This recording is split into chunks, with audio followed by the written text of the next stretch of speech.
Greetings and salutations. So, on to episode number 4.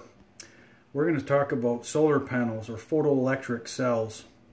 Now, this is an interesting subject. I've actually had a lot of raging debates on Facebook and other media about how solar panels, photoelectric cells, are not a green energy, or renewable as they're now called.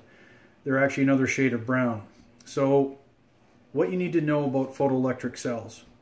Let's start with the first rant I had about photosynthesis, i.e. sunlight through chlorophyll, plant life.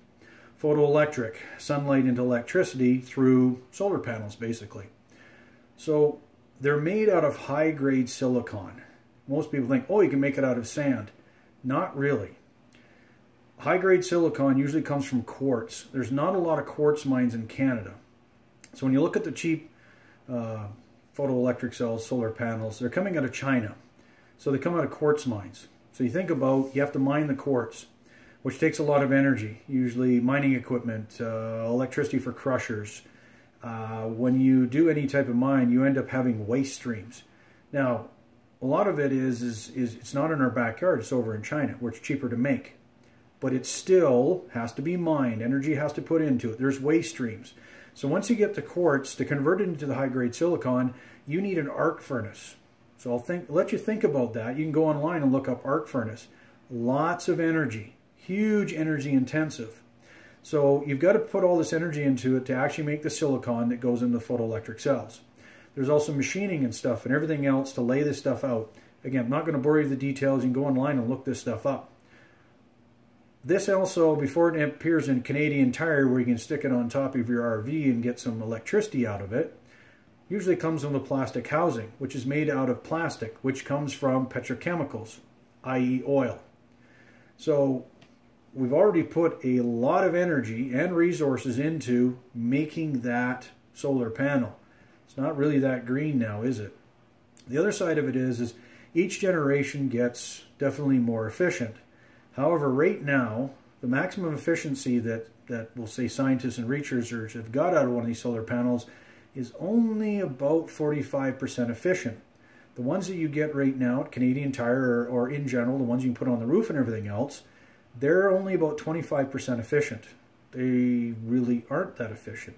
Now, they are using basically free energy. Sunlight is free.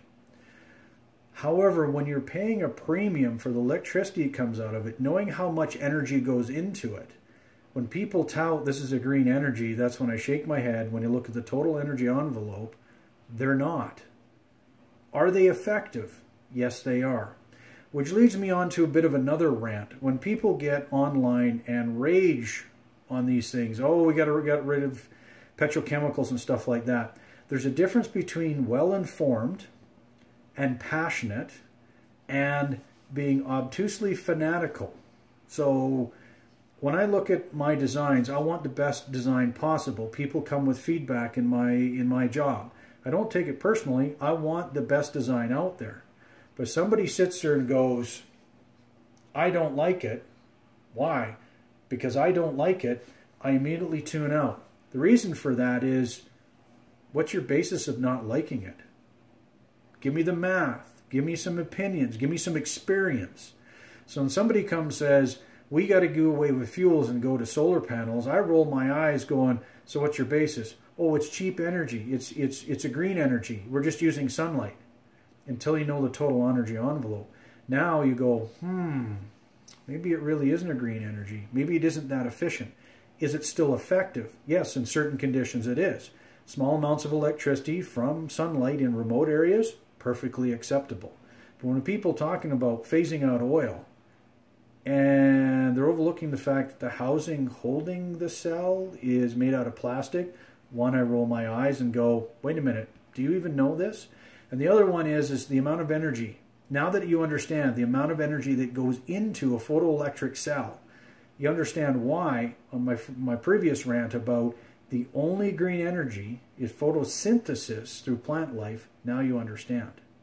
Okay, that's all it for now. I'll probably have another one. The next one up, we're going to talk about a different technology, which is using sunlight focused with mirrors. Interesting technology, also has its pros and cons. All right, good evening, everybody. Bye.